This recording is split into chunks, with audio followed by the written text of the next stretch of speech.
Shalom. Apa kabarnya? Bersama Tuhan Yesus, engkau dan saya dahsyat luar biasa. Yes. Amin. Berikan kemuliaan bagi Tuhan. Haleluya. Kalau kita masih ada hingga saat ini, kita masih diberikan kekuatan, kesehatan oleh Tuhan Yesus. Haleluya. Kita harus senantiasa bersyukur karena ini semua bukan kebetulan. Amin. Ini semua adalah karena anugerah Tuhan. Puji nama Tuhan. Haleluya. Nah, saudara-saudara, saya bersyukur ya, oleh anugerah Tuhan saya bisa ada di hadapan saudara. Saya juga berterima kasih kepada Bapak Gembala yang masih memberikan kesempatan pada saya untuk menyampaikan firman Tuhan. Haleluya. Nah, saudara, banyak kali kita kurang menyadari bahwa hidup kita ini sebetulnya sebuah perlombaan, ya. Bahkan firman Tuhan katakan bahwa hidup kita ini seperti sedang menghadapi peperangan yang bukan melawan darah dan daging, tapi melawan penguasa-penguasa udara, penghulu dunia yang gelap ini. Makanya banyak orang Kristen yang adem ayem karena dia tidak menyadari bahwa hidupnya itu sebuah perlombaan. Amin. Kalau saudara perhatikan, kalau atlet kalau mau menghadapi perlombaan, dia pasti mempersiapkan diri sebaik mungkin. Amin. Supaya menang. Haleluya. Dalam perlombaan apa saja, puji nama Tuhan. Haleluya. Pagi hari ini kita akan belajar tentang perlombaan iman. Ya, di dunia ini ada banyak perlombaan. Tolong di dunia. Ini saya mau buat PowerPoint-nya, tapi semalaman menjawab terus. Ya, ini judulnya ya, perlombaan iman. Nah, itu istilah gagahnya race of faith, ya, race of faith. Kita baca ayatnya ya, Ibrani 12 ayat 1 sampai 3. Ibrani 12 ayat 1 sampai 3. Mari untuk menghormati pembaca firman Tuhan, kita sama-sama berdiri. Saudara, ya, seringkali orang pikir kapan ya aku ngomong-ngomong sama Tuhan ya, ingin mimpi terus ketemu Tuhan Yesus. Ya, ini sekarang kita ngomong sama Tuhan Yesus. Amin. Waktu saudara membaca firman, kita sedang berbicara dengan Tuhan. Haleluya. Nah, kita akan baca sama-sama Ibrani 12 ayat 1 sampai 3 ya, tapi kita baca ayat 1 saja ya. Kita baca ayat 1 saja. Demikian firman Tuhan. 2, 3.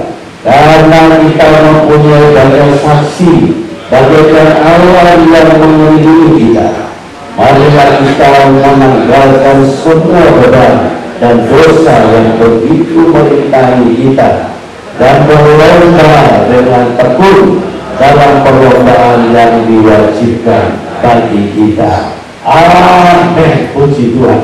Silakan duduk kembali. Haleluya. Nah, saudara-saudara, tadi seperti sudah saya katakan bahwa banyak orang Kristen yang tidak menyadari bahwa hidupnya adalah sebuah perlombaan. Makanya tidak ada persiapan. Saudara, Tuhan Yesus sudah mau datang. Amin. Kita harus mempersiapkan diri sebaik mungkin untuk menyongsong kedatangannya yang kedua kali. Puji nama Tuhan. Nah, saya berikan sedikit arti daripada perlombaan iman ya, atau race of faith. Nah, kata iman yang dipakai di sini adalah dari bahasa asli pistis, yaitu percaya dan menyerahkan diri kepada orang yang dipercaya. Ya, itu artinya iman. Jadi kata iman sendiri dalam bahasa asli itu ada 3. Ya, kalau bahasa Indonesia ada 2 pada salah satu iman, satu percaya. Ya, dan bahasa aslinya itu bisnis, iman itu kata beda. Tapi kalau percaya itu kata kerja, istro. Ada satu kata lagi, pistis. Bukan bisnis, pistos. Pistos itu artinya satu kesetiaan. Yang kesetiaan, firman Tuhan katakan, hendaklah engkau setia sampai mati, maka aku akan memberikan mahkota kehidupan. Ya, jadi percaya, melakukan firman, dan setia sampai mati. Haleluya. Bukan di tengah jalan lalu putus, tengah jalan lalu pindah keyakinan, tengah jalan lalu murtad. Wah, itu bukan iman, ya. Puji Tuhan. Jadi itu artinya iman. Berlomba di sini, saudara perhatikan, ya, bersaing satu sama lain, tapi bukan secara duniawi. Ya, kalau secara duniawi itu saling mengalahkan, saling menjatuhkan. Tapi ini perlombaan secara rohani.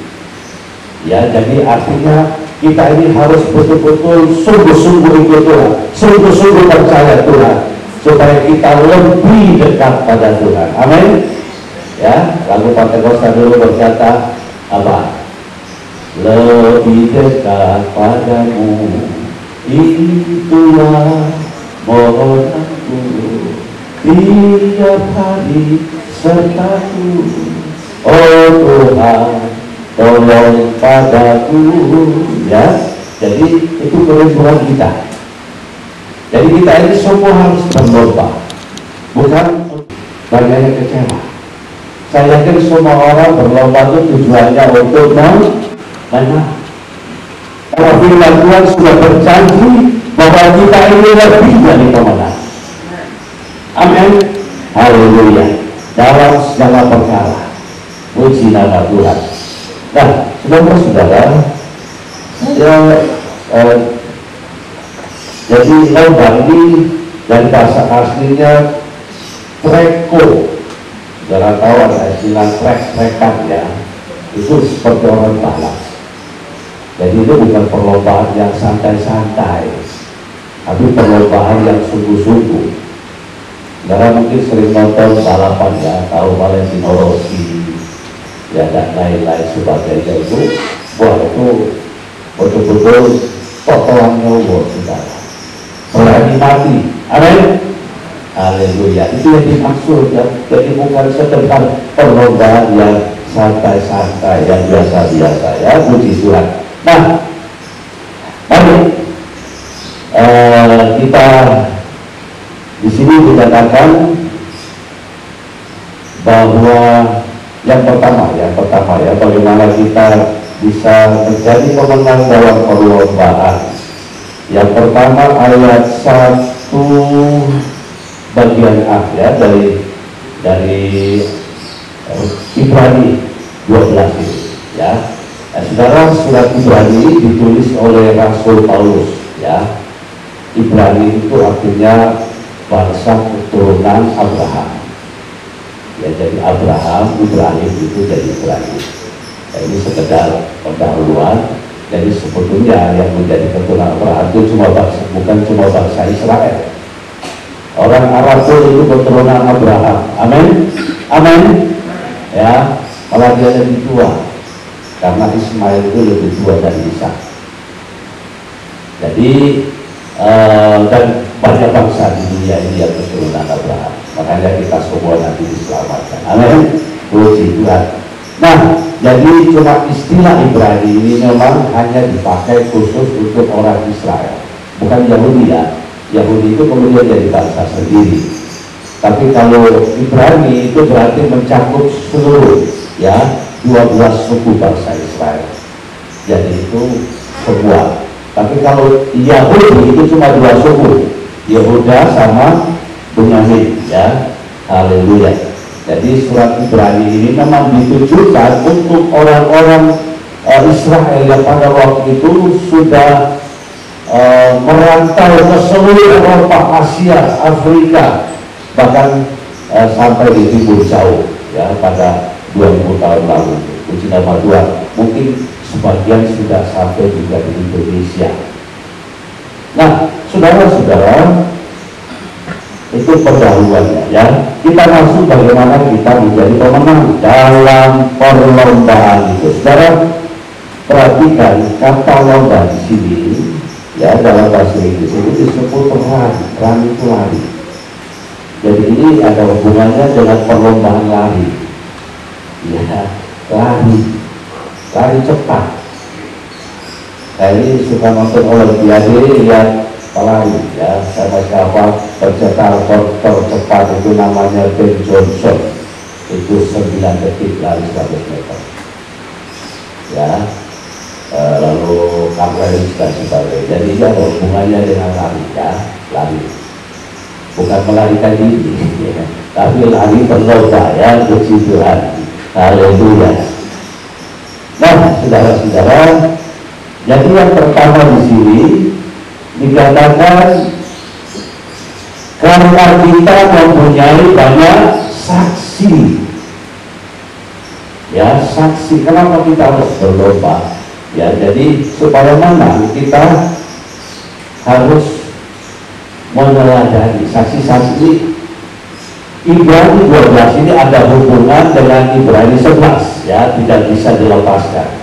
Jadi dalam Ibrani 11 sana itu dijelaskan tentang saksi-saksi iman, ya, saksi iman yang luar biasa, mulai dari Habel itu dikatakan dia mempersembahkan persembahan yang terbaik kepada Tuhan sehingga persembahannya diterima, sedangkan Kain dia mempersembahkan yang tidak disuruh Tuhan, makanya persembahannya tidak diterima oleh Tuhan, ya, puji Tuhan. Lalu Henok, ya, jadi itu dalam Kejadian 4:4, ya, kita lihat juga kalian cepat saja. Yang kedua itu Henok itu yang terkenal apa? Dia bergaul dengan Tuhan, ya, dia bergaul dengan Tuhan sehingga dia diangkat hidup-hidup. Henok itu belum pernah mati, ya. Jadi ada 4 orang suci yang diangkat Tuhan dan sampai sekarang belum mati. Pertama Henok, yang kedua itu Musa, yang ketiga Elia, yang keempat Tuhan Yesus. Amin.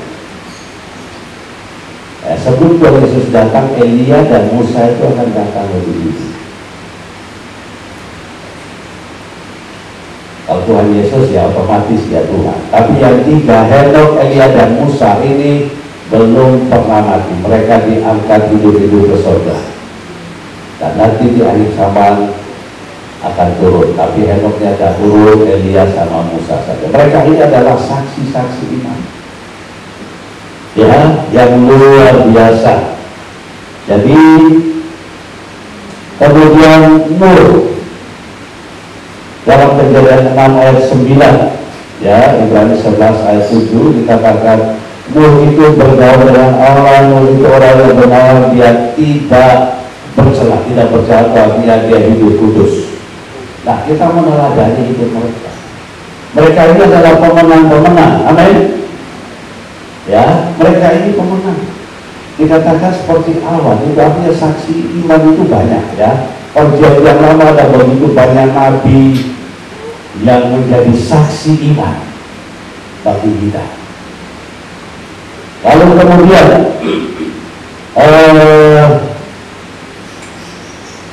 sampai di mana tadi? Dulu, ya. Lalu Abraham. Abraham itu teladan imannya apa? Dia orang yang percaya, sekalipun dia belum melihat. Tuhan bilang, keluarlah dari negerimu, ya. Dia taat, dia percaya dan taat. Ingat, iman tanpa ketaatan itu mati. Ya, kalau orang bilang percaya tapi gak taat, itu imannya mati, dan iman yang mati itu tidak menghasilkan apa-apa. Abraham ini percaya dan taat, makanya dia disebut pemenang dalam perlombaan iman, saudara ya. Dia menang, saudara. Haleluya. Dikatakan maka percayalah Abraham, maka Allah memperhitungkan hal itu sebagai kebenaran. Kenapa? Karena dia taat. Percaya yang tidak disertai ketaatan itu tidak benar. Iman tanpa perbuatan mati. Makanya ada kita dengan katakan iman yang hidup. Iman yang hidup itu artinya iman yang dilakukan, yang ditaati, mentaati firman Tuhan. Jadi bukan hanya sekedar percaya pasif ya, tetapi harus mentaati firman Tuhan. Dan Abraham melakukan hal itu. Coba kita baca ya, Kejadian 12 ayat, terlalu panjang ayatnya ya. Oke. Ibrani 11 ayat 8. Kita baca mundur sedikit. Ibrani 11 ayat 8. Tolong. Ya. Dikatakan karena iman Abraham taat ketika ia dipanggil untuk berangkat ke negeri yang akan diterimanya menjadi milik pusakanya. Lalu ia berangkat dengan apa, saudara? Tidak mengetahui tempat yang dituju. Nah, iman itu begitu. Iman itu artinya mempercayai sesuatu yang belum kelihatan, belum dapat, belum terima, tapi kita yakin sudah terima. Tuhan Yesus bilang dalam Markus 14 ayat 21 ya, jika kamu berdoa, apa yang kamu mohon, apa yang kamu minta, yakinlah bahwa kamu sudah menerimanya, maka itu akan diberikan kepadamu. Yang sakit saat ini yakin sudah sembuh. Amin. Amin. Yang belum berhasil yakin sudah berhasil. Yang belum diberkati melimpah yakin sudah diberkati melimpah. Amin. Haleluya. Saya yakin semua diberkati. Cuma ada yang limpah, ada yang kurang limpah, ya. Ada yang mungkin pas-pasan gitu ya. Tapi Tuhan berjanji, aku datang supaya domba-dombaku memperoleh hidup dan memperolehnya dalam segala kelimpahan. Yohanes 10 ayat 10b. Pencuri datang hanya untuk mencuri, membunuh dan membinasakan. Itu setan ya. Haleluya. Nah, jadi kita ini kenapa saya tekankan Abraham di sini? Karena Abraham ini jadi contoh, ya, baik bagi orang Kristen maupun bagi saudara diri kita, ya, yang di sebelah itu. Mereka juga menganggap Abraham itu sebagai bapak orang beriman, baik orang Kristen, orang Islam, orang Yahudi. Semua menjadikan Abraham ini ya percaya dan dia taat. Ingat, percaya tanpa taat mati imannya. Amin. Haleluya. Harus taat ya.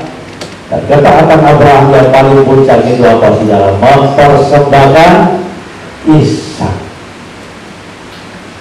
Andaikan Abraham tidak mempersembahkan Ishak, tidak ada keselamatan bagi saudara dan saya. Karena Abraham mau mempersembahkan Ishak, Bapa di surga juga mempersembahkan siapa? Anaknya yang tunggal, yaitu Tuhan Yesus Kristus untuk menebus dosa kita. Apa yang kamu ikat di bumi akan terikat di surga. Apa yang kamu lepaskan di bumi akan terlepas di surga. Ya, puji Tuhan. Amin. Haleluya. Makanya mari dalam masa resesi kayak begini kita harus memberi lebih lagi. Amin. Haleluya. Karena Tuhan berjanji memberkati kita. Puji Tuhan. Lalu kemudian yang lain-lainnya ya, ada Ayub, ada macam-macam, Ishak, Yakub, Yusuf, Musa, Daud, itu semua adalah saksi-saksi iman yang firman Tuhan katakan bagaikan awan yang apinya banyak ya. Haleluya. Makanya kita tidak kurang contoh-contoh untuk haleluya orang-orang percaya yang menang. Puji Tuhan, mereka ini semua mengikuti perlombaan sehingga mereka bisa menang. Nah, mari kita masuk lebih dalam lagi ya. Tentu bagaimana kita secara pribadi bisa menang dalam perlombaan iman ini ya. Ayat selanjutnya dikatakan, marilah kita menanggalkan semua beban dan dosa yang begitu merintangi kita.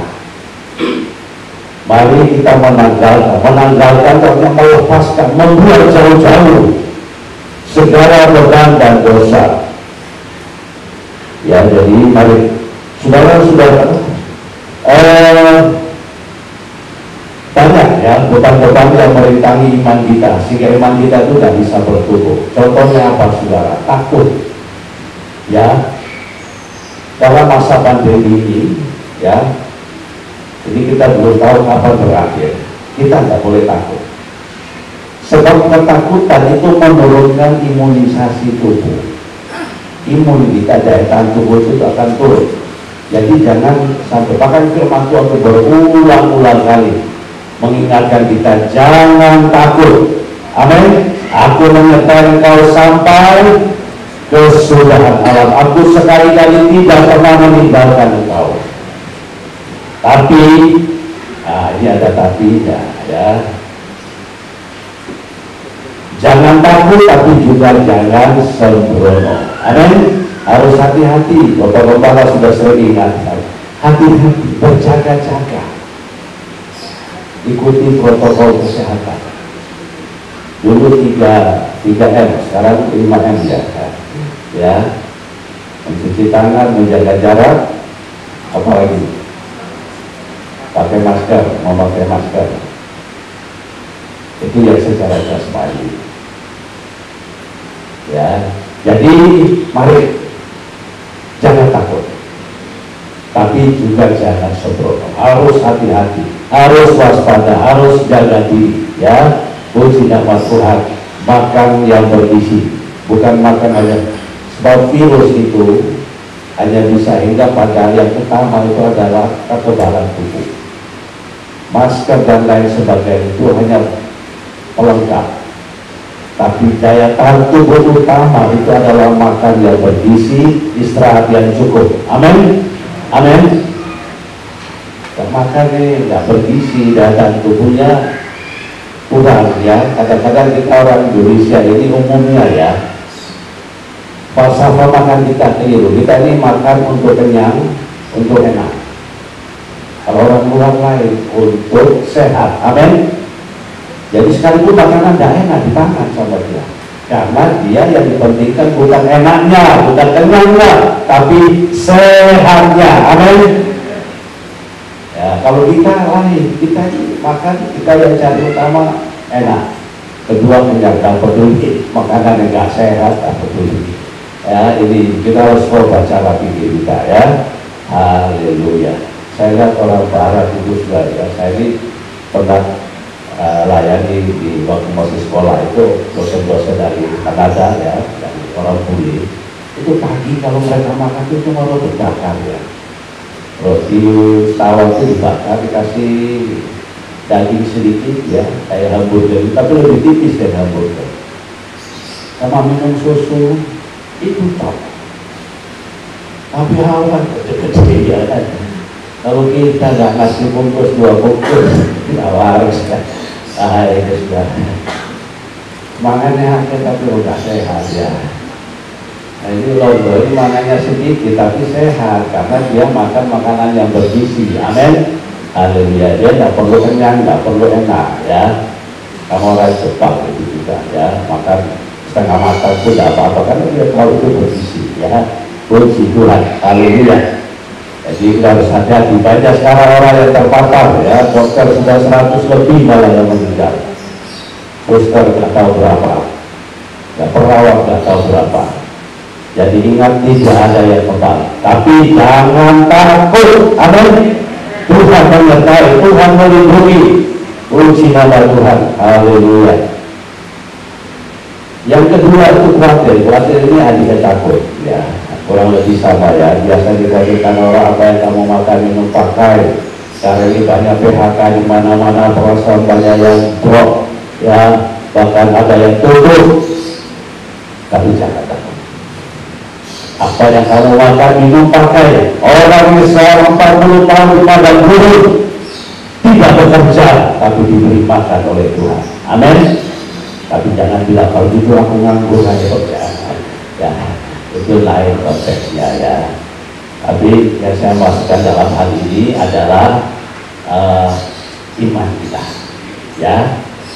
Jadi jangan tutup akan itu aku tidak kerja, Tuhan kasih makan, kalau tidak makan penahanan nanti jangan. Harus bekerja ya. Nah, firman Tuhan bilang orang yang tidak kerja tidak usaha tidak makan. Ya, itu bahasa aslinya tidak layak makan, saudara ya. Ya, jadi haleluya, kita harus tetap bekerja ya. Bahkan harus lebih rajin lagi. Amin. Puji Tuhan. Apalagi beban-beban. Ini tadi beban, sekarang dosa. Dosa di jemaat itu apa, saudara? Yang sering. Dan kadang-kadang kita anggap itu, oh ya, bukan dosa. Ini dosa enggak? Dosa. Ini itu juahan, itu bukan jahat, tapi juahan. Bab iri itu bisa membunuh orang. Amin. Makanya jangan anggap ini enteng, ya. Ya, ini dosa yang berbahaya. Sombong berbahaya enggak? Berbahaya. Dosa paling tua di alam semesta itu sombong. Lucifer itu malaikat tertinggi, jatuh karena sombong. Makanya jangan remehkan dosa sombong. Ya, itu dosa yang sangat berbahaya, tapi halus. Jadi kita nggak paham. Kadang-kadang kita juga nggak paham kalau kita ini sombong. Yang tahu itu orang lain. Amin. Ya, kita kan nggak ngerti ada jerawat apa kotor di muka kita. Kalau kita nggak lihat cermin. Amin. Nah, cermin kita itu orang lain. Bagi suami cerminnya istri, bagi istri cerminnya suami. Orang lain mungkin nggak ngerti. Tapi orang yang paling dekat tahu, itu suami itu sudah sombong, istri itu sudah sombong.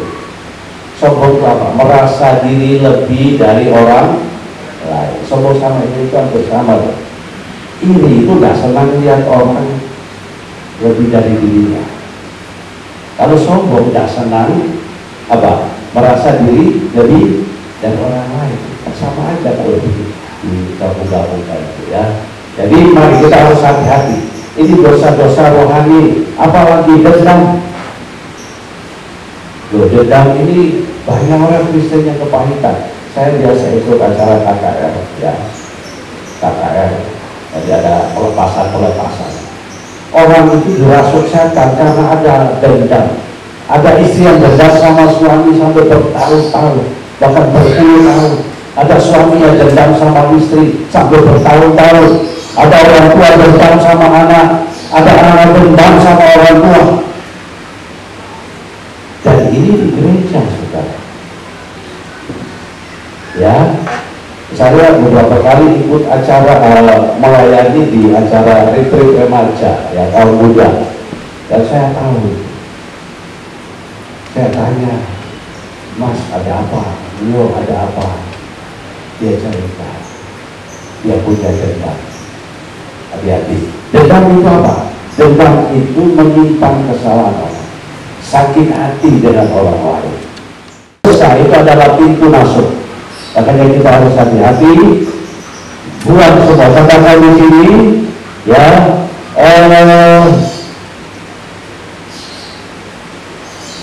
Menanggalkan semua beban dan dosa. Ya, puji Tuhan.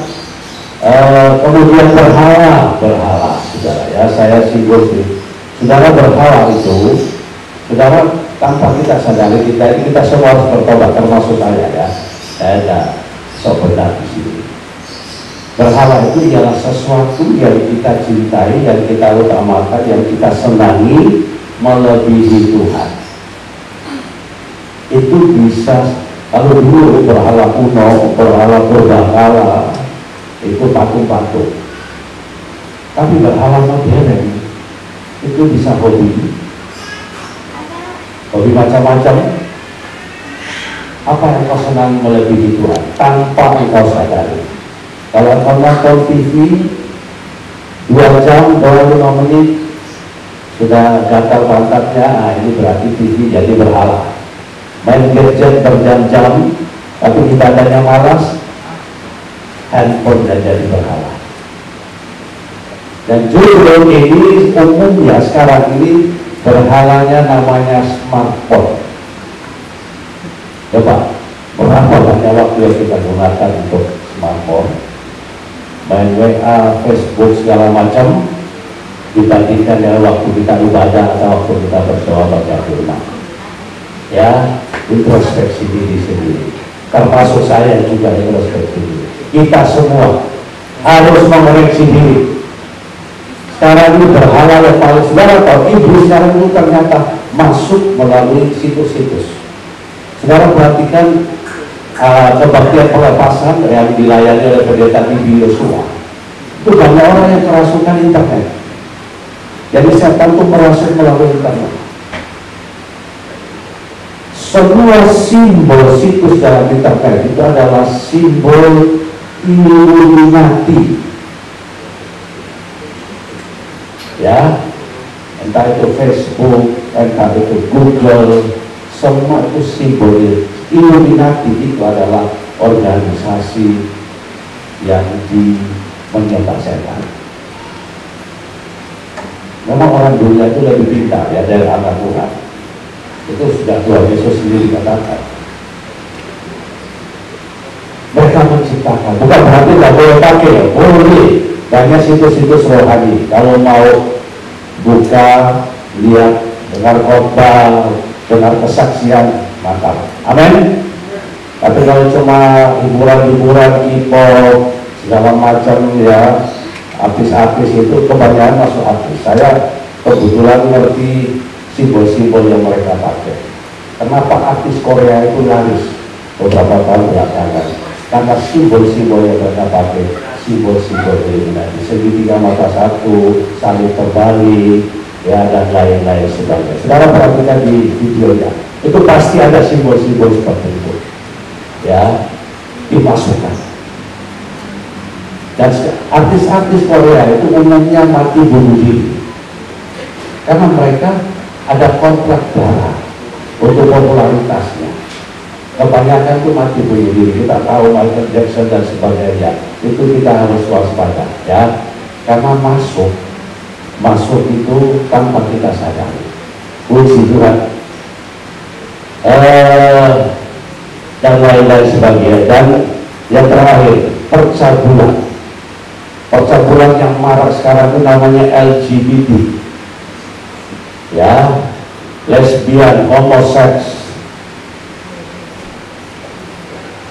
Kita berdoa. Di Amerika sekarang ini, dulu presiden-presiden sebelumnya melarang, sekarang ini saya dengar katanya membolehkan, tapi baru di beberapa negara bagian ya. Jadi kita harus sadar. Saudara tahu kenapa Palu itu kena tsunami ya, kesaksian pilot yang apa namanya selamat itu, salah satu penyebab terbesar karena ada LGBT di sana.